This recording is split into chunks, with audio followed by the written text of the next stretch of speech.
വായിക്കാൻ ആഗ്രഹിക്കുന്നു. 1 കൊരിന്ത്യർ 8-ാം അധ്യായത്തിന്റെ 3-ാമത്തെ വാക്യം. ഒരുത്തൻ ദൈവത്തെ സ്നേഹിക്കുന്നു എങ്കിലോ അവനെ ദൈവം അറിഞ്ഞിരിക്കുന്നു. ദൈവത്തെ സ്നേഹം വളരെ ചിന്തിപ്പിച്ച ഒരു വേദഭാഗമാണ്. ഒരുവൻ ദൈവത്തെ സ്നേഹിക്കാൻ തയ്യാറായാൽ, ദൈവത്തെ സ്നേഹിക്കുന്നു എങ്കിൽ ആ സ്നേഹിക്കുന്ന ദൈവ പൈതലിനെ സ്വർഗത്തിലെ ദൈവം അറിയും.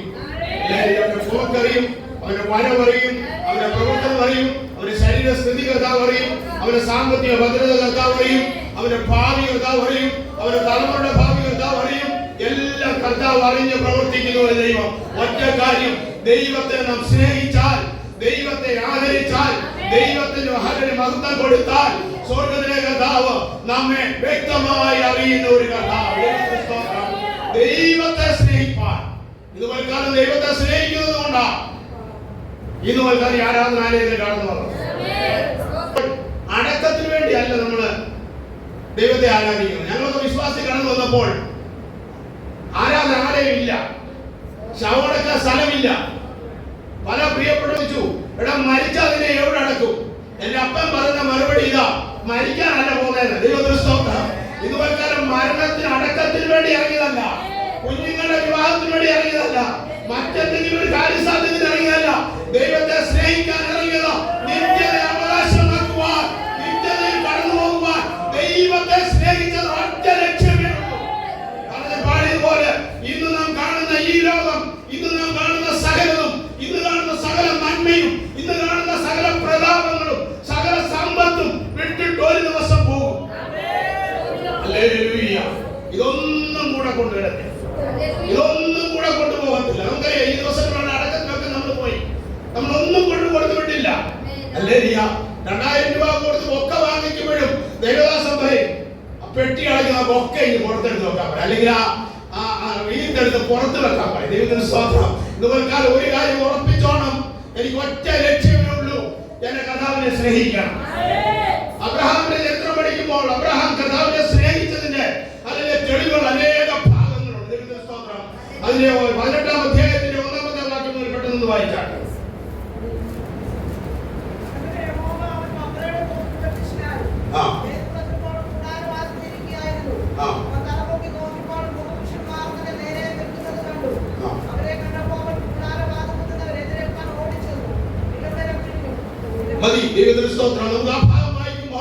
അബ്രഹാമിന്റെ ഭവനത്തിന്റെ മുമ്പിൽ 3 പുരുഷന്മാർ കിടന്നു വന്നപ്പോൾ, ഹല്ലേലൂയ, ദൈവദൂതന്മാരാണെന്ന് ഹൃദയത്തിൽ കൃത്യമായി മനസ്സിലാക്കി അബ്രഹാം അവരുടെ മുൻപിൽ ചെന്ന് അവർ കുനിഞ്ഞ് നമസ്കരിച്ചു. ദൈവത്തിന് സ്തോത്രം.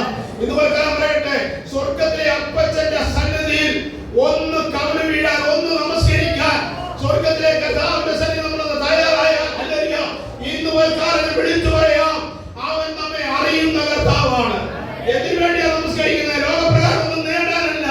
അപ്പന്റെ കരുതൽ, അപ്പന്റെ ചിറകടിയിൽ കർത്താവെ സൂക്ഷിക്കണമേ എന്ന് നമുക്ക് ആത്മാർത്ഥമായി പ്രാർത്ഥിക്കാം. ദൈവത്തിന് സ്തോത്രം.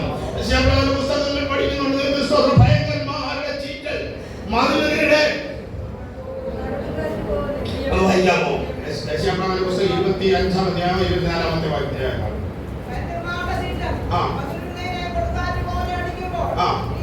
ഒന്ന്, എളിയവനൊരു ദുർഗവും ദരിദ്രനൊരു കഷ്ടത്തിലൊരു കോട്ടയും കൊടുങ്കാറ്റിലൊരു ശരണവും. ഇതുവരെ കാലം സ്നേഹിക്കുന്ന ദൈവത്തെ സ്നേഹിക്കുന്ന ദൈവത്തിനോട് പറയട്ടെ, നമുക്ക് ഭയങ്കരന്മാരുടെ ചീറ്റൽ, അല്ലെങ്കിൽ കൊടുങ്കാറ്റ് പോലെ മതിൽ നേരെ ആഞ്ഞടിക്കുമ്പോൾ ഒന്ന് വിശ്വസിക്കണം, എന്നെ സൂക്ഷിക്കുന്ന, എന്നെ കരുതുന്ന, എന്നെ പരിപാലിക്കുന്ന, എന്നെ തകർത്ത് കളയാത്ത ഒരു കർത്താവ് എന്നെ കാണുന്നു, എന്നെ സൂക്ഷിക്കുന്നു, എന്നെ പരിപാലിക്കുന്നു. ഹല്ലേലൂയ. അവനെ തകർത്ത് കളയുവാനും മുടിച്ചു കളയുവാനും അവന് ശത്രുവായും പദ്ധതിയിടുമ്പോൾ ഒറ്റ കാര്യം പറഞ്ഞാൽ മതി, നാം ദൈവത്തെ സ്നേഹിക്കുന്നുവെങ്കിൽ അവൻ നമ്മെ അറിയുന്ന കർത്താവാണ്. ഹല്ലേലൂയ. ദൈവത്തിന് സ്തോത്രം. അവനെ അറിഞ്ഞത് കൊണ്ടാണ് നമ്മള് ഇതുവരെ കാലം ആരോഗ്യത്തോടെ ഇവിടെ ആയിരിക്കാനിടയായത്. ഹല്ലേലൂയ. ഞാൻ ഏറിയ നാളുകളായി പല നിലയിൽ ഭാരം അനുഭവിക്കുന്നു. ഇന്നത്തെ സങ്കീർത്തനം എന്നെ പെട്ടെന്ന് പുറകോട്ടൊന്ന് ചിന്തിച്ചു. കാരണം 2018 ഡിസംബർ മാസം 27-ാം തീയതി പ്രഭാതത്തിൽ ഞാൻ വായിച്ച സങ്കീർത്തനമാണ്. ആ സങ്കീർത്തനം 2018 ഡിസംബർ മാസം 27-ാം തീയതി രാവിലെ എഴുന്നേറ്റ് വായിച്ച സങ്കീർത്തനമാണ് ആ സങ്കീർത്തനം. കാരണം അത് അങ്ങനെ കുറിച്ചു വെക്കാൻ കാരണം അന്ന് മുതൽ ഞാൻ യോഗത്തിൽ നിന്ന് മാറ്റപ്പെടേണ്ടതാണ്. ചിലർക്കറിയാം, ഒന്ന് ദൈവദാസനറിയാം, മറ്റേ കുറച്ചു പേർക്കറിയാം, യോഗക്കാർക്കൊക്കെ അറിയാം. മാറ്റപ്പെട്ട അവസ്ഥയായിരുന്നു. അല്ലെങ്കിൽ അന്ന് സന്ധ്യയിൽ വായിച്ചത് 30-ാം സങ്കീർത്തനം, ദൈവത്തിന് സ്തോത്രം. അത് രണ്ടും ഞാൻ പ്രത്യേകിച്ച് കുറിച്ചു വെച്ചിട്ടുണ്ട്. ഇന്ന് മഴക്കാലം പറയട്ടെ, നമ്മുടെ ജീവനെ നാശത്തിൽ നിന്ന് നമ്മുടെ തകർത്തു കളയാൻ പദ്ധതി പിശാചിട്ടപ്പോൾ, ഈ ലോകത്തിൽ നിന്ന് തന്നെ മണ്ണിനിരയാക്കാൻ പിശാച് പദ്ധതി ഇട്ടപ്പോൾ, അവിടെ നിലനിർത്തുന്ന ഒരു കരമുണ്ട്. നമ്മെ സ്നേഹിക്കുന്ന, നമ്മെ കരുതുന്ന, നമ്മെ കാണുന്ന ഒരു വലിയ കർത്താവ്. ഹല്ലേലൂയ, ദൈവത്തിന് സ്തോത്രം. അവിടെ താഴോട്ട് ഭാഗം വായിക്കുമ്പോൾ ആ ഉൽപ്പത്തി പുസ്തകം 18-ാം അധ്യായത്തിന്റെ 22-ാം അധ്യായത്തിന്റെ 1-ാമത്തെ വാക്യം ഒന്ന് വായിച്ചാട്ടെ.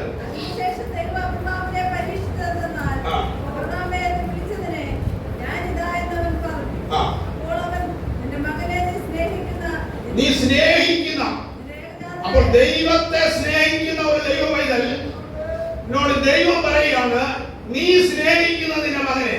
അടുത്ത ഭാഗങ്ങൾ വായിക്കുമ്പോൾ ദൈവത്തെ സ്നേഹിച്ച അബ്രഹാമിനെ ദൈവം അനുഗ്രഹിക്കുമ്പോൾ ഇങ്ങനെ പറയുന്നു, നിന്നെ ഞാൻ ഐശ്വര്യമായി അനുഗ്രഹിക്കും.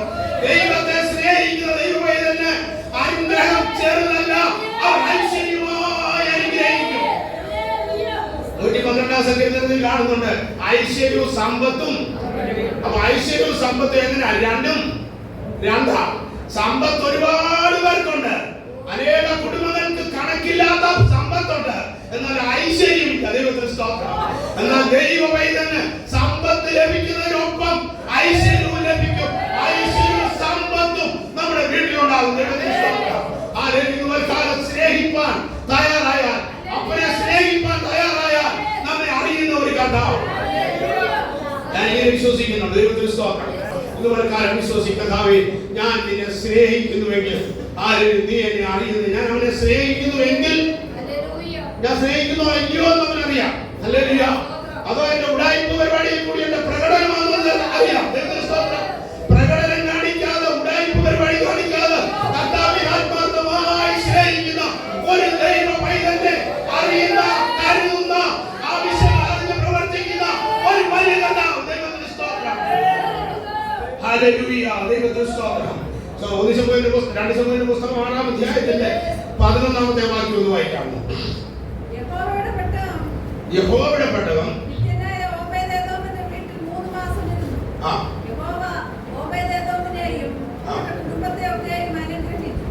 പെട്ടകം ഓബേദോമിന്റെ ഭവനത്തിൽ ഇരുന്ന് കഴിഞ്ഞപ്പോൾ അവരുടെ ആ കുടുംബത്തിന് എന്തുണ്ടായി? അനുഗ്രഹം ഉണ്ടായി. ഇന്ന് കാലം വിശ്വസിക്കണം, ഞാൻ കർത്താവിനെ ആരാധിക്കാൻ ഇറങ്ങിയത് നഷ്ടത്തിനല്ല, ഒരു കാര്യസാധ്യത്തിനല്ല. എന്റെ കർത്താവിനെ ആരാധിക്കാൻ ഇറങ്ങിയാൽ അവന്റെ പെട്ടെന്ന് എന്റെ ഭവനത്തിൽ കടന്നു വന്നാൽ ഈ പുസ്തകം ചുമ്മിയാൽ ചുമ്മുന്നതിന് വരെ കൂലി കർത്താവ് തരും. ഒരു 6 ദിവസത്തെ ബൈബിൾ ക്ലാസ് ചാന്ദകാവ് സഭയിൽ ബി ജോസഫ് അമ്മച്ചൻ നടത്തി. അത് ഞങ്ങളെല്ലാം ചെറുപ്പമാണ്, ഞങ്ങളെല്ലാം പോയി, 6 ദിവസവും പോയി. അന്നേരം അദ്ദേഹം പറഞ്ഞ ഒരു കാര്യമുണ്ട്, അത് ഞാൻ ഇവിടെ മുമ്പ് പറഞ്ഞിട്ടുണ്ട്. അത് അദ്ദേഹം വലിയ പണ്ഡിതനും വേദപുസ്തകത്തിന്റെ ഒരു പ്രത്യേക പേര് ലഭിച്ചാലല്ലേ. ദൈവത്തിന് സ്തോത്രം. 7 ദിവസം ഒരാഴ്ചയോ, ഞായർ മുതൽ ഇത് 1-ാമത്തെ ദിവസം ശനി വരെ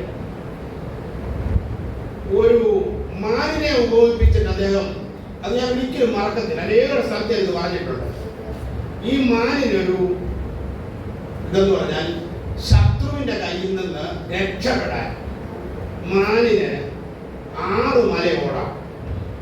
ഇതിന്റെ കുളമ്പുകൾ 6 മല ഓടിക്കഴിയുമ്പോൾ കുളമ്പുകൾ അകലും. അന്ന് അതാണ് 42-ാം സങ്കീർത്തനം, മാൻ നീർത്തോടുകളിലേക്ക് ചെല്ലുവാൻ കാക്ഷിക്കുന്നത് പോലെ എന്നുള്ള വാക്യം അദ്ദേഹം എടുത്തിട്ട് പറഞ്ഞാണ്.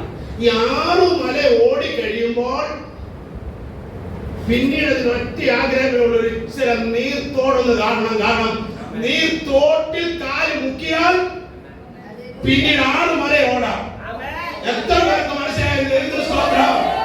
6 ദിവസത്തെ ഈ ലോകത്തിലെ യാത്രയും ഈ ലോകത്തിലെ ജീവിതവും ലോക മനുഷ്യനുമായിട്ട് ഇടപാടും ലോക മനുഷ്യനുമായിട്ട് കൊടുക്കവാദങ്ങളും ഇതെല്ലാം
കൊച്ചോളിനകത്ത് ഇവിടെ ആരാധിക്കുമ്പോൾ ചിക്കൻ ബോക്സ് ശരീരം മുഴുവൻ വന്ന് എനിക്ക് ഇവിടെ ഇറങ്ങി വരാൻ പറ്റത്തില്ല. അന്ന് എനിക്ക് മനസ്സിലായി ആരാധനയുടെ കൂടെ ഞാൻ കട്ടിലേക്കുള്ള ദൈവത്തെ ആരാധിച്ചു. ഇതുവരെക്കാലം ഞാൻ ഇവിടെ നിന്ന് ഈ സീറ്റിൽ നിന്ന് വിളിച്ചു പറയാം, അറിഞ്ഞുകൊണ്ട് ഒറ്റ ആരാധന മുടക്കാൻ കർത്താവ് ഇതുവരെ ഇടയ്ക്കാറില്ല.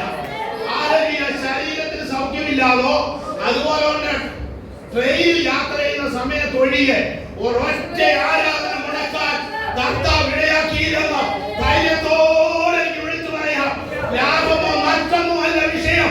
നമ്മൾ തിരഞ്ഞെടുത്ത കർത്താവിനെ, നമ്മെ തിരഞ്ഞെടുത്ത കർത്താവിനെ ആരാധിപ്പാൻ, നമ്മെ സ്നേഹിച്ച കർത്താവിനെ, ചങ്കിലെ ചോര നമ്മെ വീണ്ടെടുത്ത കർത്താവിനെ, 4 ദിവസത്തെ ലോകത്തിലെ ജീവിതം കഴിഞ്ഞ 7ാമത്തെ ദിവസം കർത്താവിനെ ആരാധിപ്പാൻ നാം കടന്നു വന്നാൽ നമ്മെ തകർത്ത് കളയാത്ത കർത്താവ്, ശത്രുക്കളെ ഏൽപ്പിക്കാത്ത ഒരു വലിയ കർത്താവ് നമുക്കുണ്ട്. ദൈവത്തിന് സ്തോത്രം. ഹല്ലേലൂയ. ദൈവത്തിന് സ്തോത്രം. നമ്മൾ സ്നേഹിക്കുന്നെങ്കിൽ നമ്മെ അറിയുന്നവരാണ്. ദൈവത്തിന് സ്തോത്രം. 1-2 വാക്യം കൂടെ പെട്ടെന്ന് വായിച്ചിട്ട് അല്ലെങ്കിൽ ഇരിപ്പാൻ ആഗ്രഹിക്കുക. ദൈവത്തിന് സ്തോത്രം. 2 രാജാക്കന്മാര് 4-ാം അധ്യായത്തിന്റെ 8ാമത്തെ വാക്യവും 13ാമത്തെ വാക്യവും വായിക്കാം.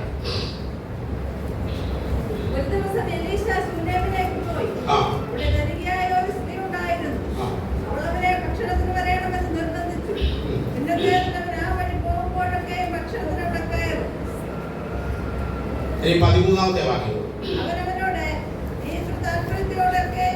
നീ ഇത്ര താല്പര്യത്തോടെയൊക്കെയും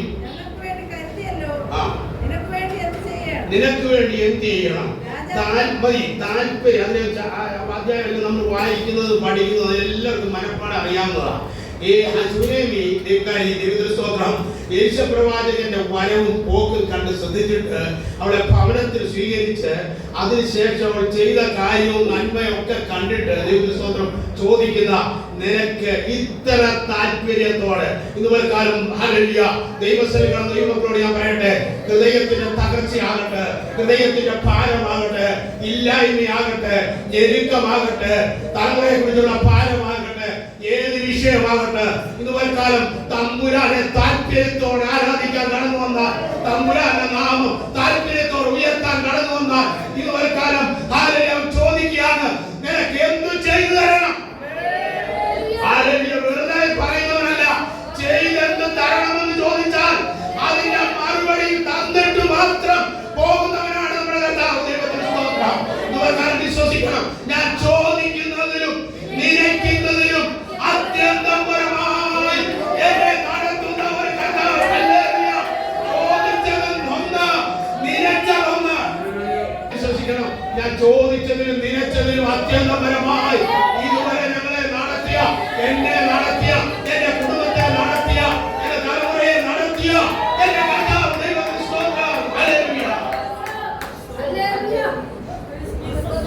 ഞാൻ 2 ഭാഗം ഇതിനെ ചിന്തിച്ചായിരുന്നു. ഒന്ന് മറക്കരുതെന്നുള്ള ഒരു ഭാഗം. ഇത് പലതും മറന്നുപോയി. ഹല്ലേലൂയ. ഇതുപോലെ പഴയതൊന്നും മറന്നുപോയി. ഹല്ലേലൂയ. ചോദിച്ചതും നിരച്ചതിലും ഹല്ലേലൂയ. എപ്പോഴും സാക്ഷിയിൽ നമ്മുടെ വീട്ടിൽ പറയുന്നതാണ്. ഹല്ലേലൂയ. ഒരു നേരത്തെ ഭക്ഷണം നിറച്ചു കഴിക്കാനില്ല ഒരു കാലം. ഹല്ലേലൂയ. നല്ലൊരു ഭവനത്തിൽ കിടന്നുറങ്ങാൻ രാത്രി ഇടിച്ചു കുത്തുന്ന മഴയ്ക്ക് എഴുന്നേറ്റ് കുത്തിയിരുന്ന ദിവസങ്ങൾ, ഒരു തുണി മാറി മറ്റൊരു തുണിയില്ലാതെ ഹല്ലേലൂയ ഞെരുക്കം അനുഭവിച്ച നമ്മുടെ ദൈവദാസൻ പറയും. ദൈവത്തിന് സ്തോത്രം. നല്ലൊരു ഉടുപ്പും നല്ലൊരു മുണ്ടും ഉടുത്തോണ്ട് പോകാൻ ഇല്ലാഞ്ഞ കാലം. ദൈവത്തിന് സ്തോത്രം. ഹല്ലേലൂയ. നല്ല നിലയിൽ ഹല്ലേലൂയ ഒരു ഭക്ഷണം കഴിക്കാൻ കൊതിച്ച കാലം. ദൈവത്തിന് സ്തോത്രം. ഇന്ന് കാലം പറയട്ടെ, അതൊന്നും മറന്നു പോകരുത്. സകലതും നമ്മൾ ചോദിച്ചതിലും നിരച്ചതിലും അത്യന്തപരമായി നമ്മളെ നടത്തിയ ഒരു ദൈവം. ഹല്ലേലൂയ. തന്നെ സ്നേഹിക്കുന്നവർക്ക്, നിർണയപ്രകാരം വിളിച്ചവർക്ക് നന്മയ്ക്കായി സകലതും കൂടി വ്യാപരിക്കുമ്പോൾ വിളിച്ചു പറയാം, ഞാൻ സ്നേഹിക്കുന്ന എന്റെ ദൈവം എന്നെ അറിയുന്നു, എന്റെ ആവശ്യം അറിയുന്നു, എന്റെ കുടുംബത്തിന്റെ ആവശ്യം അറിയുന്നു, എന്റെ തലമുറയുടെ ആവശ്യം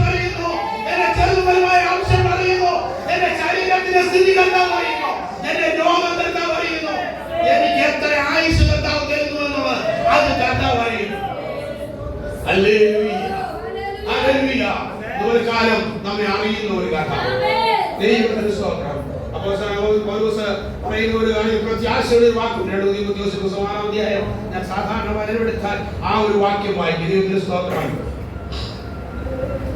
2 തീമോഥെയോസ് 4-ാം അധ്യായത്തിന്റെ 6-ാമത്തെ വാക്യം, ഞാൻ നല്ലപോലെ പൊരുതു, ഓട്ടം തികച്ചു, വിശ്വാസം കാത്തു, നീതിയുടെ കിരീടം. നമ്മെ അറിയുന്ന ഒരു കർത്താവ്, കർത്താവിനെ സ്നേഹിക്കുന്ന ഒരു ദൈവവേദന, നീതിയുടെ കിരീടം നമുക്കായി വെച്ചിരിക്കുന്നു. അവന്റെ പ്രത്യക്ഷതയിൽ പ്രിയം വെച്ചിരിക്കുന്ന ഏവർക്കും അത് നൽകുവാൻ അവൻ ശക്തനാണ്. ഇതുവരെ കാലം നമ്മെ കർത്താവിനെ സ്നേഹിച്ചുകൊണ്ട്, കർത്താവിനെ ആരാധിച്ചുകൊണ്ട്, കർത്താവ് നമ്മെ അറിയുന്നവനാകിയാൽ അവന്റെ നാമം മഹത്വത്തിൽ നിൽപ്പാൻ സ്വർഗത്തിലേക്ക് കർത്താവ് നമ്മെ ഇടയാക്കട്ടെ എന്ന് ആത്മാർത്ഥമായി പ്രാർത്ഥിക്കുന്നു.